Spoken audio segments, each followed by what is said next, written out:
Ok, on va voir dans le Chapter Approved Warzone Nephilim The Gunhammer Review, donc les différents changements du Chapter Approved. On sait déjà d'office qu'il n'y aura pas de changement au niveau des scénarios, mais énormément de changements au niveau des secondaires et de la gestion des points de commandement. Nous allons donc pouvoir commencer cet article. Lorsque Games Workshop a publié le pack Grand Tournament Warzone Nashmoon en janvier 2022, ils publiaient le premier livre de leur nouvelle approche saisonnière du 40K compétitif. Si Nashmoon n'a pas apporté que quelques retouches mineures aux objectifs secondaires, il a apporté des changements majeurs à la construction des armées et à remanier les missions de compétition, en nous donnant de nouveaux scores primaires et en supprimant la soupe de sous-factions. 6 mois plus tard, Games Workshop s'apprête à sortir sa deuxième mise à jour avec Nephilim. Et cette fois-ci, les changements sont encore plus importants. Il y a une tonne de choses à faire et dans cet article, nous allons parler de ce qui change, de ce que cela signifie et de la façon dont cela va affecter vos parties. Avant d'entrer dans le vif du sujet, nous tenons à remercier Games Workshop de nous avoir envoyé une copie de Nephilim en avant-première à des fins de critique. Donc qu'est-ce qu'il y a dans le livre ?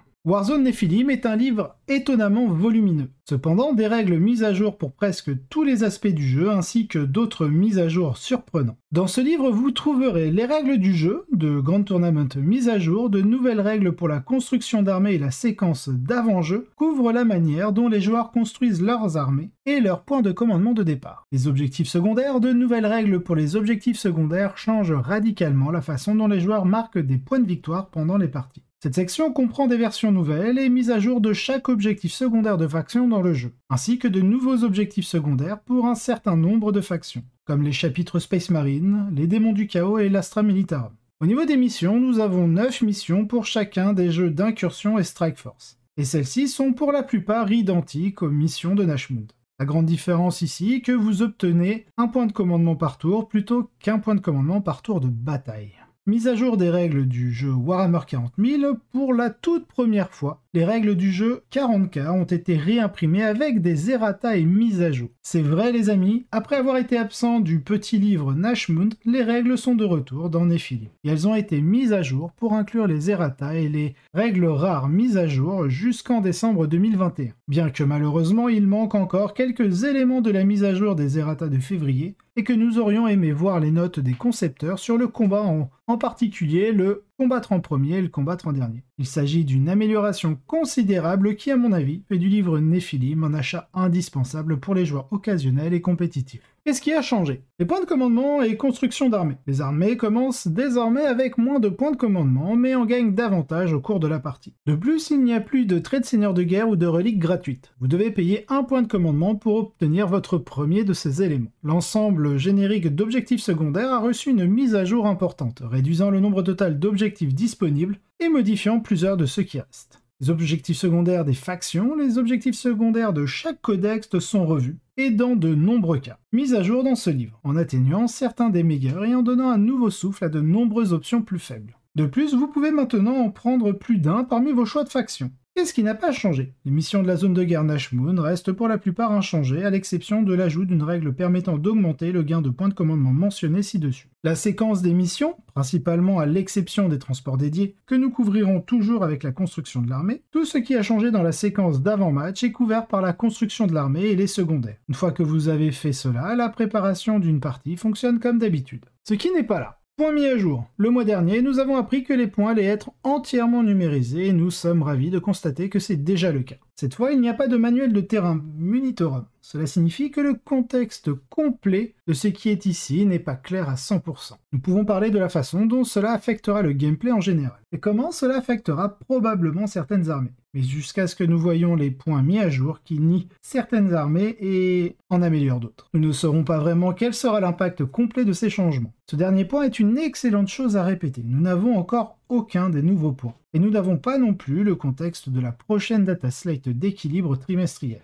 Dans ces mises à jour, il est très difficile, voire impossible, d'évaluer pleinement ces règles. Donc lorsque vous lisez ces lignes, gardez à l'esprit que pour chaque faction, il y a encore beaucoup de changements à venir, et qu'une faction qui semble condamnée peut en fait devenir l'une des plus fortes du jeu. Au moment où j'enregistre la vidéo, justement, nous avons connaissance de la mise à jour des points, et nous avons la balance dataslate qui est sortie, et on peut voir justement que les Nécrons y gagnent aussi bien sur les objectifs secondaires que l'on va voir plus tard dans cette vidéo, mais aussi énormément gain de points pour les listes d'armées, et une balance dataslate exceptionnelle. Les points de commandement et la construction d'armées. Qu'est-ce qui change? Une réserve de PC de départ plus petite. Vos points de commandement de départ, avant de commencer à construire une armée, est maintenant de 6 points de commandement au lieu de 12. Nous avons plus de PC pendant la partie. Lors de chaque phase de commandement d'une partie de Nephilim de la zone de guerre, donc de la Warzone Nephilim, les deux joueurs reçoivent le bonus de points de commandement de la bataille forgée, donc du Forged Battle, ce qui signifie que vous gagnez 10 points de commandement autour de la partie au lieu de 5. Notez que ceci est décrit dans les missions plutôt que dans les règles du Grand Tournament. Nous avons plus aucun trait ou relique de seigneur de guerre gratuite. Dans la Warzone Nephilim, vous n'obtenez jamais un trait de seigneur de guerre ou une relique à moins de le payer. De nouveaux stratagèmes de réquisition de base sont ajoutés, vous offrant la possibilité de payer un point de commandement chacun pour un premier trait et ou une première relique. Et ça là-dessus, ça va être très intéressant, particulièrement pour les personnages, particulièrement Mortarion et Magnus à l'heure actuelle, qui grâce à un point de commandement vont leur permettre d'obtenir 3 traits de seigneur de guerre et indirectement une relique, parce qu'à chaque fois ils ont une arme spéciale qui est un peu meilleure que les armes lambda. Désormais, le détachement auxiliaire super lourd est gratuit, tant que le mot-clé de la faction correspond à celui de votre chef de guerre, avec la restriction normale de ne pas être de l'Imperium, de la Hilari, du Chaos, des Tyrannides. Le premier détachement auxiliaire super lourd que vous ajoutez à votre armée bénéficie désormais d'un avantage de commandement de plus 3 CP au lieu des plus 2, des packs précédents, ce qui le rend totalement gratuit. Pas de transport dédié vide. Lorsque vous déployez votre armée, chaque transport dédié doit avoir au moins une unité embarquée. Si ce n'est pas le cas, il est détruit. Fini les Wave Serpents ou les Landspeeder Storm vides, les principaux coupables dans le passé. Warzone Nephilim apporte le plus grand bouleversement à la construction d'armées que nous ayons vu dans toute l'édition, avec un changement massif de la façon dont l'économie des points de commandement fonctionne. En termes pratiques, une réduction significative du nombre de points de commandement avec lesquels les joueurs doivent travailler à des moments clés. Si en théorie le nombre absolu de points de commandement que vous obtenez par partie n'a diminué que d'une unité, en pratique, la baisse sera bien plus importante. Surtout si l'on tient compte du départ des traits et des reliques gratuits. Il y a maintenant une tension sérieuse entre dépenser des points de commandement pour des améliorations, des détachements supplémentaires, ou coûteux et des stratagèmes de pré-jeu premier tour. Et certaines des meilleures armées actuelles ne pourront plus fonctionner comme elles le font actuellement. De plus, bien que vous gagniez plus de points de commandement au cours de la partie, certaines parties se décident effectivement au 3e ou 4e tour. Et dans ce cas, vous n'obtiendrez pas la valeur de ce que vous obtenez dans les derniers tours. Attendez-vous à voir des changements massifs dans la composition des listes d'armées dans les prochaines semaines lorsque les joueurs commenceront à s'y habituer.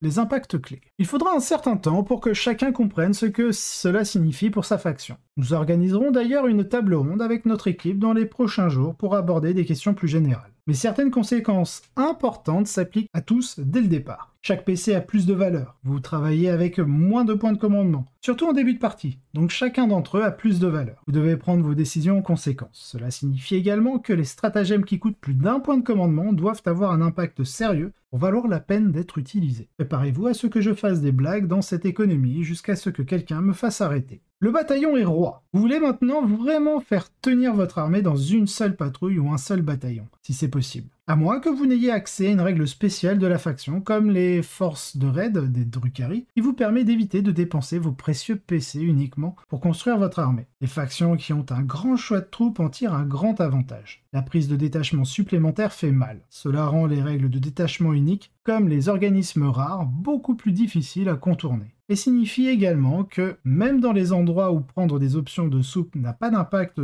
sur vos choix secondaires, le prix de l'ajout d'un détachement allié semble plus élevé. Les emplacements gratuits sont meilleurs. Toute capacité qui vous permet d'inclure une unité dans votre armée sans qu'elle n'utilise un emplacement de rôle de champ de bataille comme Brotherhood of the Cog prend de la valeur, car elle vous permet d'éviter d'ajouter des détachements à votre armée. Typiquement, par rapport à ça, ce qu'on appelle les unités no slot prennent une valeur exceptionnelle. C'est-à-dire, on va prendre l'exemple tout simple des Tyrannides. Vous décidez de prendre une patrouille afin d'économiser au maximum le nombre de troupes que vous voulez intégrer dans votre détachement. Vous pouvez quand même monter jusqu'à 3 troupes, parce que c'est le maximum d'un détachement de patrouille. Mais au niveau des élites, des attaques rapides et des soutiens, vous êtes quand même très restreint à 2 choix maximum. Donc dès qu'on va commencer à voir, par exemple, si vous prenez une unité de guerrier tyrannide, le primat tyrannide est gratuit, enfin il est no slot, il ne prend pas d'emplacement. Soudain, on peut se retrouver avec 3 QG au final. Parce que la patrouille vous permet d'en avoir 2 maximum, mais grâce à cette capacité d'être pris en no slot, vous pouvez avoir un 3e QG, alors que vous avez pris une patrouille. Ou alors, vous avez pris en QG un Neurotrope. Celui-ci vous permet, si vous avez pris un Neurotrope, de prendre une unité de Zoanthrope, donc une unité d'élite, en no slot, sans prendre d'emplacement d'élite. Sachant que vous êtes limité à 2, en général, on aura peut-être Malceptor, des Venomtropes, des Tyrangardes, des Lictors, etc., etc.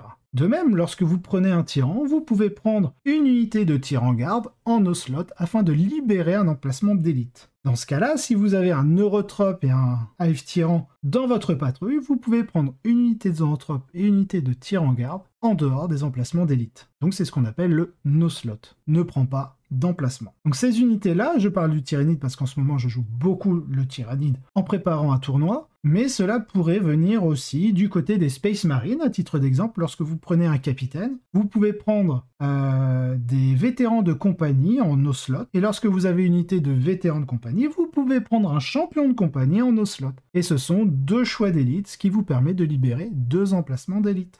Continuons. Moins de Hero Hammer. La 9e édition est remplie de traits de seigneurs de guerre et de reliques qui valent absolument la peine d'être payés. Mais vous allez quand même en avoir moins dans la plupart des constructions que ce que vous voyez actuellement. Cela dit, dépenser des PC pour quelque chose que vous aurez pendant plusieurs tours de manière passive peut souvent être une meilleure affaire que de les dépenser pour un effet d'un tour. Donc les traits et les reliques pourraient gagner dans cette économie. La génération de points de commandement s'améliore. En général, les points de commandement ayant plus de valeur, les effets qui vous en donnent plus sont évidemment meilleurs aussi. Sauf ceux qui se déclenchent lorsque des points de commandement sont dépensés avec moins de points de commandement qui circulent au cours de la partie. En particulier dans les premiers tours. Le risque de manquer complètement des effets comme Seer of the Shifting Vector est maintenant dangereusement élevé. D'autant plus que vous devez investir un point de commandement pour les obtenir. A l'inverse, les effets qui vous donnent carrément un point de commandement, en particulier ceux comme Sagesse des Guides et Chance Septuple, qui ne proviennent pas d'un trait ou d'une relique, sont encore meilleurs qu'ils ne l'étaient déjà. Cela s'applique également à des unités comme le Roi Silencieux qui vous donnent des points de commandement supplémentaires juste en se montrant.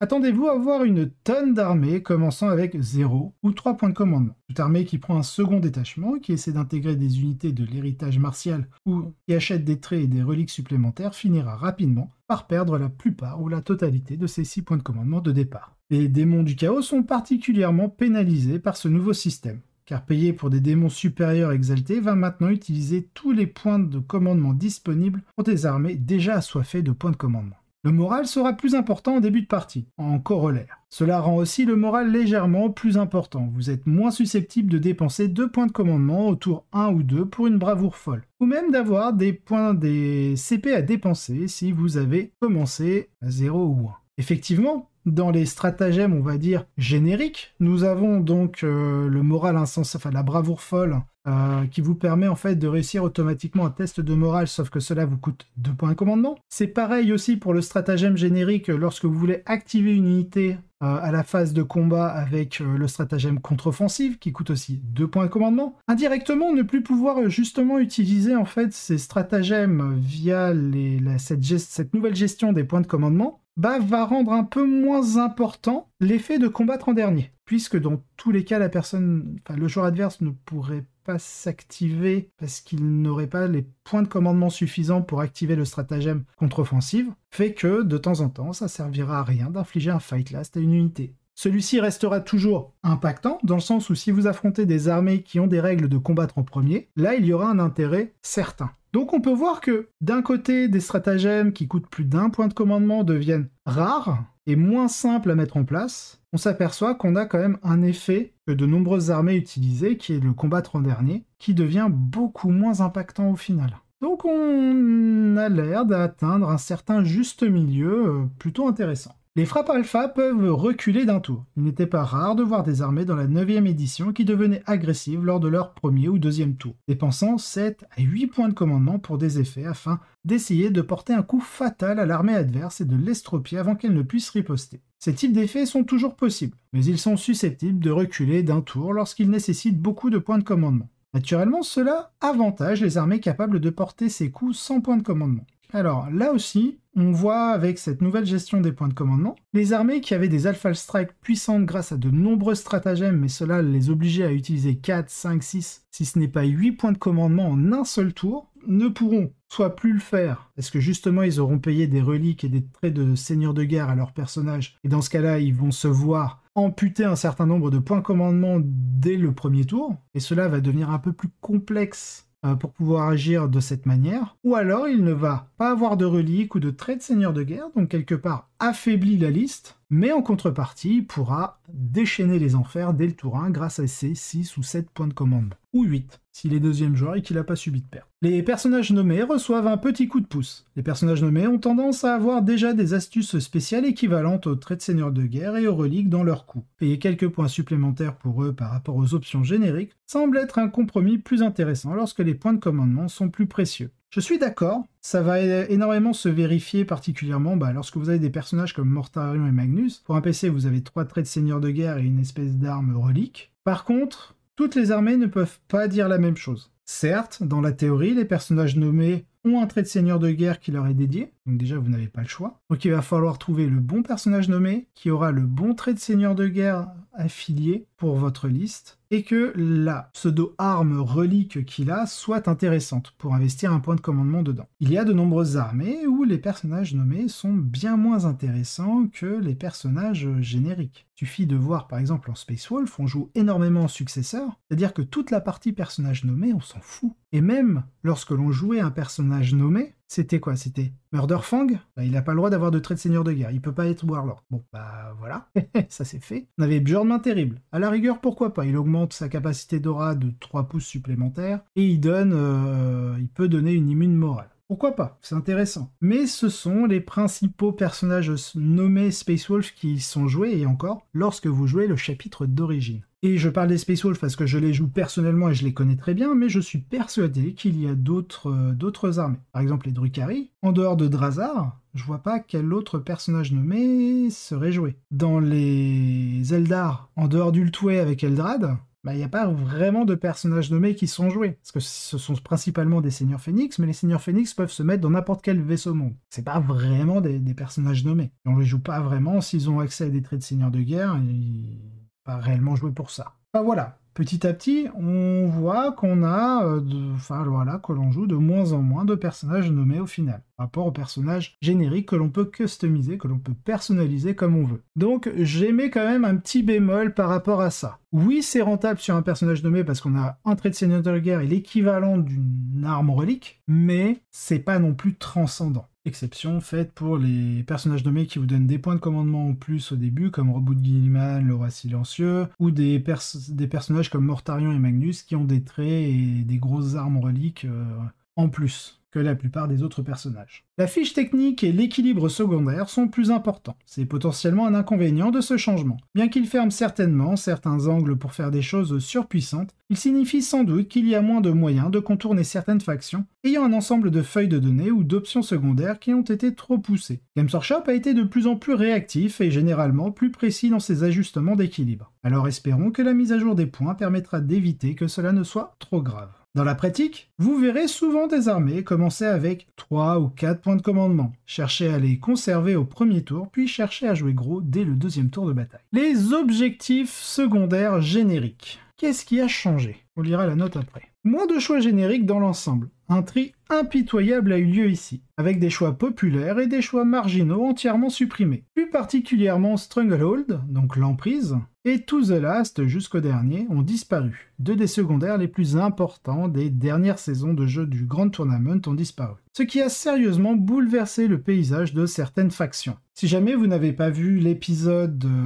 sur les objectifs secondaires que j'ai réalisé sur la chaîne YouTube, je vous mets justement le lien vers la vidéo pour vous faire un rappel et vous rafraîchir la mémoire. Les autres secondaires absents sont moins susceptibles de manquer, comme Titan Slayer a été transformé en Brigand Dawn, Pierce the Veil ne fonctionnait que sur un minuscule sous-ensemble de missions, et même les versions améliorées de Investigate Signal et Teleport Homer dans Ashmoon se comparaient rarement à des options plus sûres. Engagé sur tous les fronts reçoit quelques modifications, l'engagement subit plusieurs changements. D'un côté, il ne compte plus les avions, donc les aérodynes, et comme pour récupérer les données de Nashmoon, Nephilim, il faut que les unités soient à plus de 6 pouces de tout autre quart de table, plutôt que du centre du plateau. Cependant, en contrepartie, la limite de 3 figurines de Nashmount a été assouplie. Elle est maintenant basée sur la force de départ d'une unité plutôt que sur le nombre actuel de figurines. Donc même un seul survivant d'une grande unité peut réussir. L'interrogation psychique et les bannières reçoivent des améliorations. Ces deux-là sont carrément améliorées. L'interrogation psychique a toujours le même score, mais vous donne maintenant un point de commandement si vous battez